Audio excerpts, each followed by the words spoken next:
Lord, I find you in the sinking. Lord, I find you in the doubt. And to know you is to love you, and to know so little outside me. You, oh how I need you. Oh how I need you. Oh how I need you.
Since the beginning, God has been relentlessly pursuing us in love.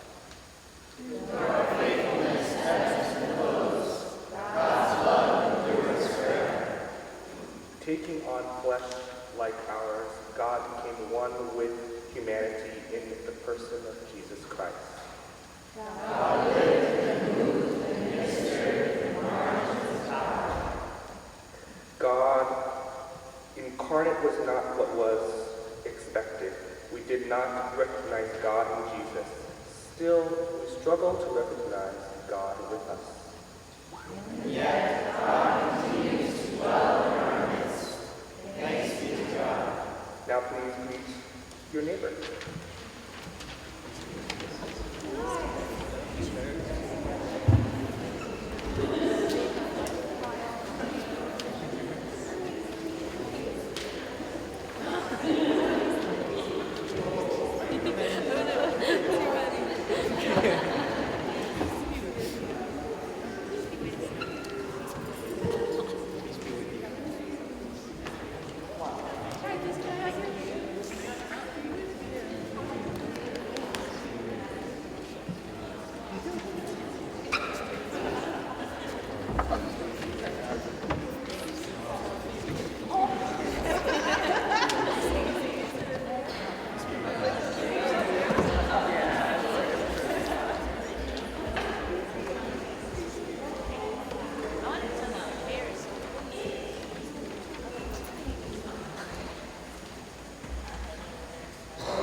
come to know you, Holy One, as wisdom incarnate, as flickering flame, as spirit of life, as hope, peace, joy, and love and flesh. You come to know us as the stranger and the strange. Often we do not recognize you. Often we turn away from your gifts and your demands. Yet you come to us in wilderness, in the impossible made possible, in silence and singing, and sighs too deep for words. You abhor dominance, mastery, fear, and control. You are made known to us in vulnerability and courage, and divesting from the powers of empire. You come to us this Advent and need, with longing, in pain, captive to fear, desiring a more just world, a more livable life for all of us, but for every living thing caught and held in this inescapable network of mutual interdependence we call this one wild and precious life. We long for you. We long for healing. We long for liberation. We long for different systems and patterns of relating. And so this Advent we pause. We breathe. We pray. We dig deep. We reach out. We rise up. We remember. We vision. We sit with the pain. We stay with the trouble. We wait, expectantly. We light candles. We labor. We open to you and to one another, and to the sacred mystery that is Emmanuel, God with us, love incarnate, divinity in flesh. We light this first candle of Advent as a sign of the hope we kindle in our hearts.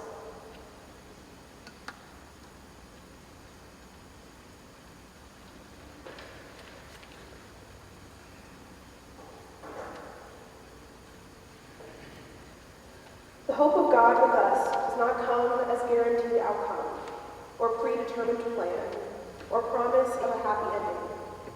Hope cannot be imposed from on high. Hope cannot be commanded. The hope of God with us is courageous, risky, unfolding, indeterminate. The hope of God with us is collective, liberating us from deadly complacency. Hope is gestating in darkness. It comes unexpectedly. Hope invites our expectation and demands our participation. Prepare the way for hope with courage. May hope be birthed among, within, and through us this Advent. O come, Emmanuel. Amen.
presence on this first service of the Advent season. May God kindle our sense of hope, that we may be sustained in the journey ahead while strengthening those around us. Our preacher today is our School of Theology's own Dr. Jonathan Cavillo. His scholarly work has focused on how religious affiliation influences the manner in which Latinx immigrants construct their ethnic identities. We are so thankful that he is a part of the STH community and for his words this morning. I encourage you to read more about him in the bulletin.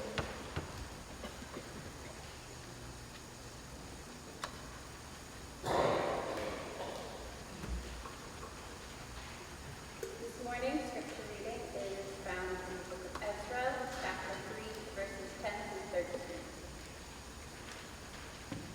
When the builders laid the foundation of the temple of the Lord, the priests in their vestments were stationed to praise the Lord with trumpets, and the Levites and the sons of Asaph with cymbals, according to the directions of King David of Israel.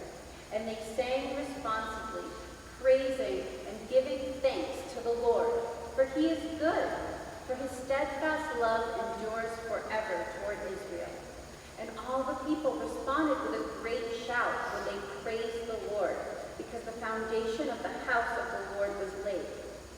But many of the priests and Levites and heads of families, old people who had seen the first house on its foundation, wept with a loud voice, which they saw this house, though many shouted aloud for joy, so that the people could not distinguish the sound of the joyful shout from the sound of the people's weeping. For the people shouted so loudly that the sound was heard far away. This is the word of the Lord.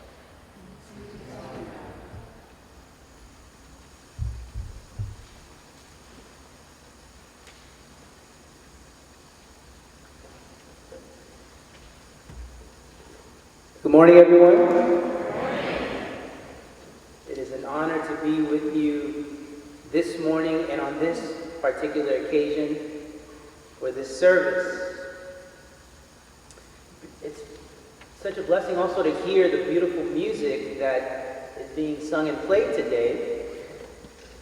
For me, music very much draws me into the holiday season, though I know that it may bring a variety of emotions with it.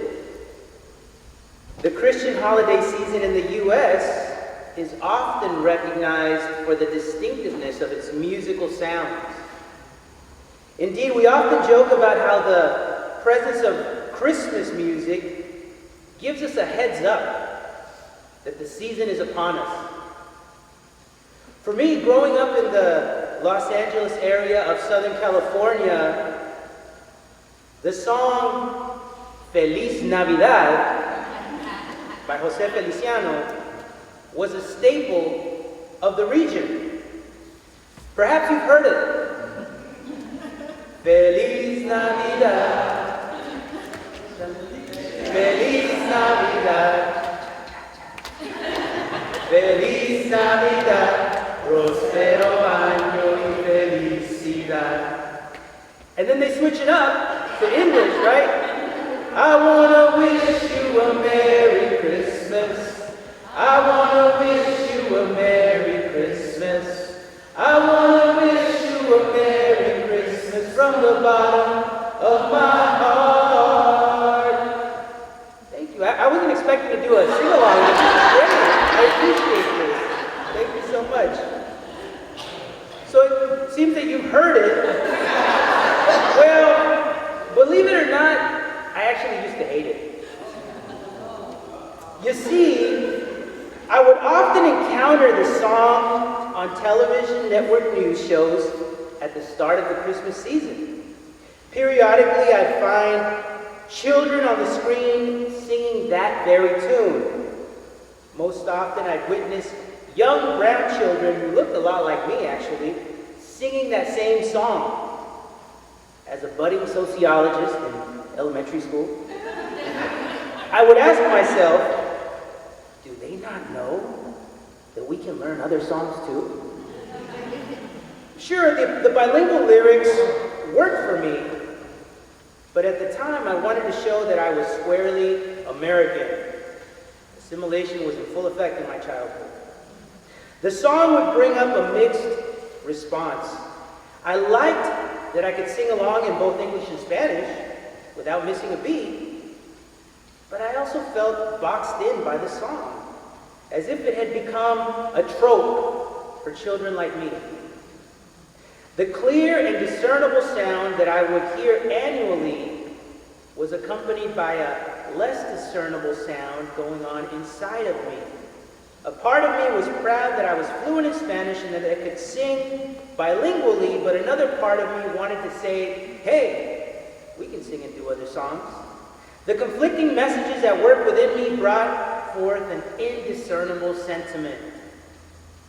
Now, in the passage that was read just a few minutes ago, we encounter the people of Israel that had been released from exile to begin the rebuilding of Jerusalem.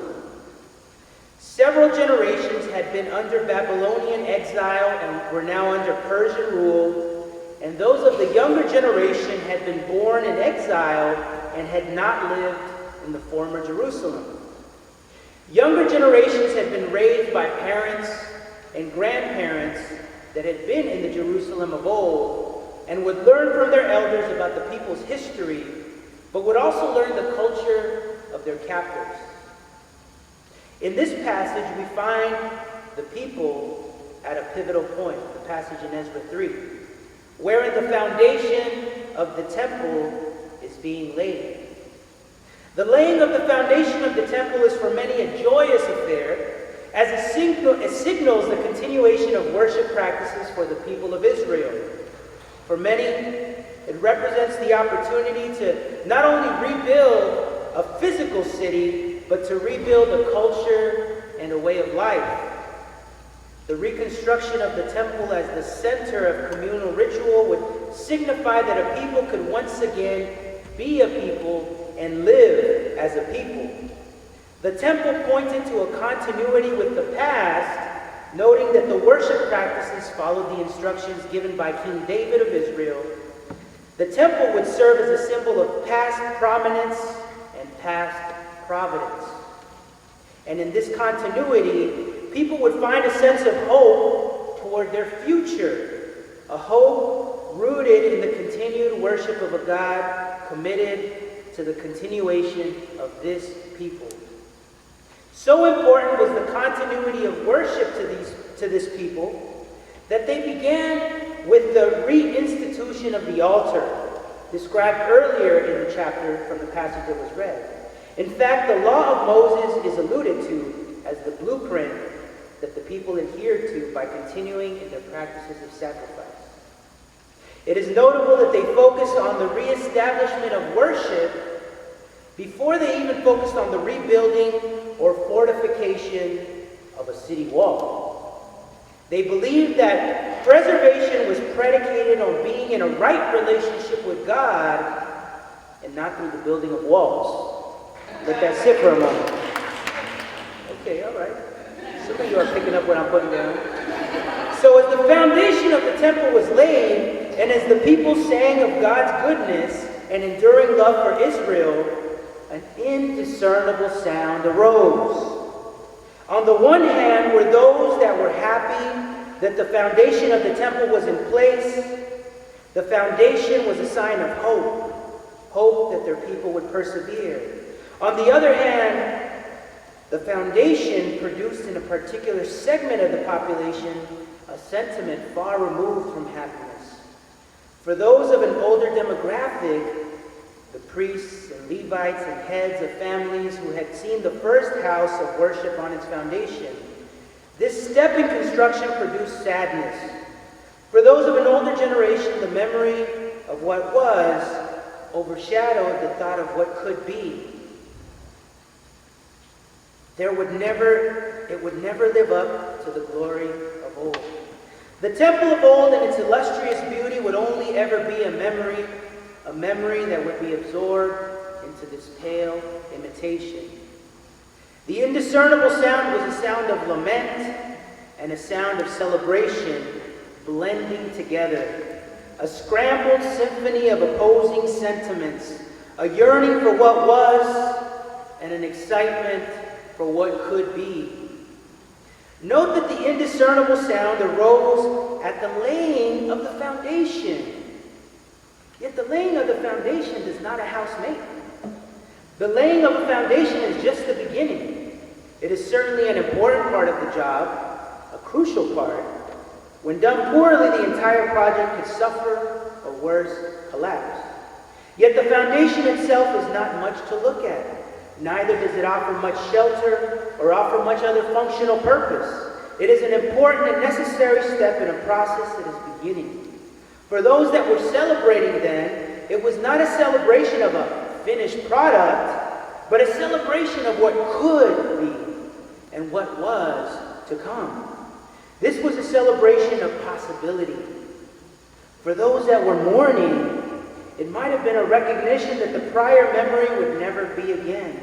Something was being built in the place of the former temple. The lack of a building in its place meant that the possibility to rebuild a replica was still there. But to build something in its place meant that the old was being replaced. Many would only know the new temple. Perhaps it was easier to hold on to a structure that no longer existed, to a memory of what once was, than to embrace the new, functioning structure that would come to replace it. Like the Advent season, the laying of the foundation was a moment of waiting and of actively preparing. It was a moment of envisioning, of hoping, of dreaming about what could be. For some, it was a time to look ahead, and yet for others, it was a time to look back. How many of you have encountered these moments of deep, apparent contradiction during a holiday season as you wait? A time of deep nostalgia, of yearning for what was, and a time of dreaming about what might be. Just as the laying of the foundation in Jerusalem inaugurated a time of waiting, Advent, in particular, is also a time of waiting. In the Christian calendar, it is a time to wait for the birth of the Savior. It is a time that Christians embrace in looking forward to a redemptive future, a future embodied in the life work of Jesus Christ. It is both an act of looking back and an act of looking forward to how redemption might manifest not only at an individual level, but also as expressed in an entire creation that groans for redemption. As beautiful as that sounds to some, it may also be a season of indiscernible sound. This space of waiting, of looking back and of looking forward may very well take place within us as individuals and as a collective. A yearning for what was and a hope for what could be, or maybe a forgetting of the past and a desire for things to be different. Regardless, it is a time of waiting. A wait in which the sifting through of different voices, of different opinions, may pose difficulties of discernment. This is a wait of indiscernible sound. Many of you are going through extended seasons of Advent, where you are waiting for a divine message, a divine intervention, a moment of holy clarity. I recall a moment of waiting in my own life when the voices, the sounds were difficult to discern. For a minute, I'll share a personal story that involves waiting. But let me say that it also involves an act of suffering and of trauma. I'll share this for the next minute. Nearly 7 years ago, I had defended my doctoral dissertation proposal. Now that's not the trauma that I was going to talk about. I mean, some of you know what that is. This was the final step before embarking on my dissertation research. and on my writing process. In my doctoral program, I was required to go before my committee and defend my prospectus. Well, I passed. I felt accomplished. I was ready to take on the world. The experience of this high, however, was short-lived. A week later, I experienced an event that plunged me into a dark, dark season. In the middle of the day, as I was out running errands, in the parking lot of a shopping center, I was approached by a stranger. It was not uncommon in this area for individuals to ask for change, and I thought that this is what this person wanted. He whispered something indiscernible as he walked towards me. I told him I had no change, which I didn't. I turned my back to him and walked toward the business that I planned to visit. That is the last memory I have of that encounter. The next thing I know, I'm being helped up off the ground by another stranger. This new person explains to me that the first individual had attempted to steal my vehicle. My head had been severely injured as the first man attempted to carry out his plan. I managed to avert the plan, but was far from unscathed. I needed immediate medical assistance. In the days, weeks, and months to follow, I waited. I had taken a major step forward in my academic program, but had fallen back in my mental capacities. I had research projects to design, an academic article to write, yet I could hardly look at a computer screen for an extended period of time. The messages that I wrestled with in my head were many. I was happy to be alive. I recognized that my life could have been cut short in that moment. I had people around me that loved me. It became abundantly clear that people were ready and willing to support me through this season of recovery. My community showed up. This was a time to celebrate life and to celebrate being alive and being surrounded by loved ones. Those messages rang through loud and clear, and yet most days I felt low. My neurons weren't firing the way they should. I had extended concussion symptoms. I felt like a different person, less intelligent, less social. I didn't feel like myself. I wanted to go back to the person I was. I wanted to go back and live that moment differently. Maybe I could have avoided the injury. This was a moment of personal advent for me. I knew I was supposed to celebrate being alive, and often did, but I also just wanted to feel like myself. I waited. A year after that fateful day, I found myself in the hospital again, but this time for a very different reason. My second daughter had been born. Mahalia Josefina Calvillo came into this world a child of promise. We welcomed her with open arms. 3 years after that fateful day, I went on to walk the graduation stage and was recognized for earning a PhD. I leaned heavily on family and on a community of supporters. I earned a PhD that belonged to a whole village of people. But I still waited. I had also gone on the job market and landed a dream job. But I still waited. Life was looking up, but I still waited to heal, to be whole, to be back. For some of you, the Advent season is a reminder that you've been going through your own extended Advent season. Perhaps it's been a month, a year, several years. You continue to sift through the varying sounds and voices, the almost conflicting messages. The indiscernible sound may be outside of you, but it may also be within you as you wrestle with unrealistic expectations that others have placed on you and that you yourself carry, even as you try to hold on to hope. The indiscernible sound of rigorous finals, which I have nothing to do with, by the way, and the desire to be with loved ones during this time, the desire for wholeness and healing in community, amidst questions about what you're doing here or your plans for the future, the desire to see the world and your community healed, even as you engage in the work of justice and of restoration. The holidays, a time when sounds are supposed to be crystal clear, may yet lead to an indiscernible sound. For me in that season, as I called out to God, God surely did show up, but not often in spectacular, sensational ways. God was present in the care of my partner, Nani, in the prayers of my parents, in the relentless love of my community. It would be simplistic to say, hold on to the sounds that push you forward and drown out those that point to the past.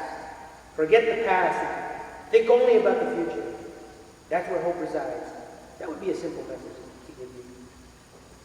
And yet, is there not hope in learning from where we've been? Is there not wholeness in learning from our elders that have come before us? To only live in the past, to only yearn for what was, will leave us lacking, as we can never fully go back. And yet to only live in the future might produce an anxiety too heavy to carry. In this Advent season, I encourage you to find spaces to contemplate where you've been and to reflect upon where your people have come from.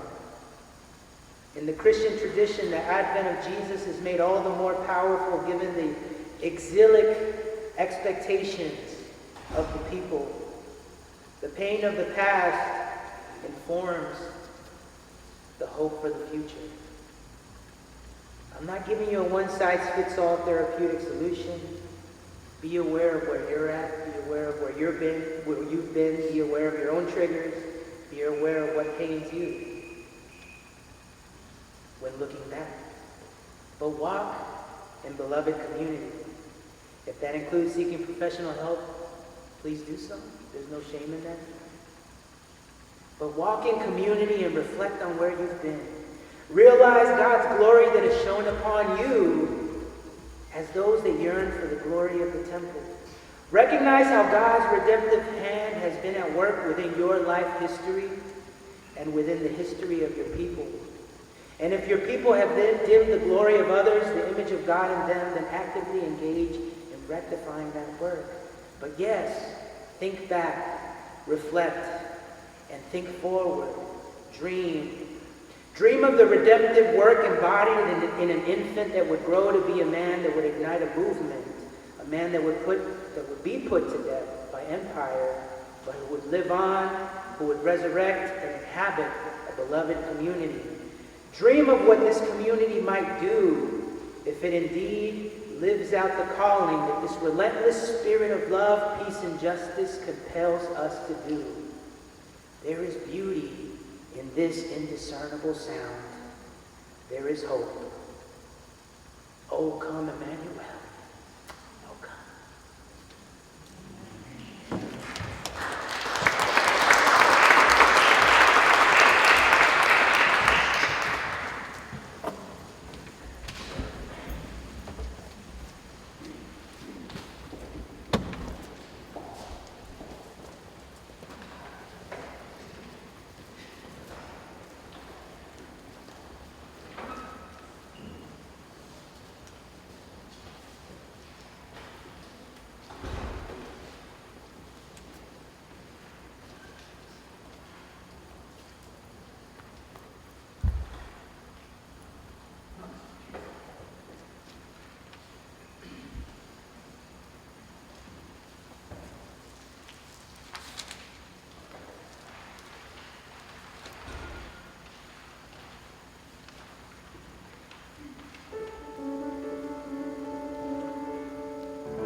Please tend to the sick, give rest to the weary, bless the dying, soothe the suffering, pity the afflicted, shield the joyous, and help us minister to them in your love. O Mother, in your mercy, teach us to love and give us peace. Grant us your wisdom, that we might be filled with the hope of your Son, Jesus Christ. Amen.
And so, God, we thank you for this blessed opportunity to enact a worship gathering that would draw us closer to you and to each other, that we would live out this hope and expectation in the midst of a world that experiences suffering and in the midst of our own personal challenges, that we would sustain a hope in the midst of the indiscernible sounds around us, and that we would walk together in this season of expectation.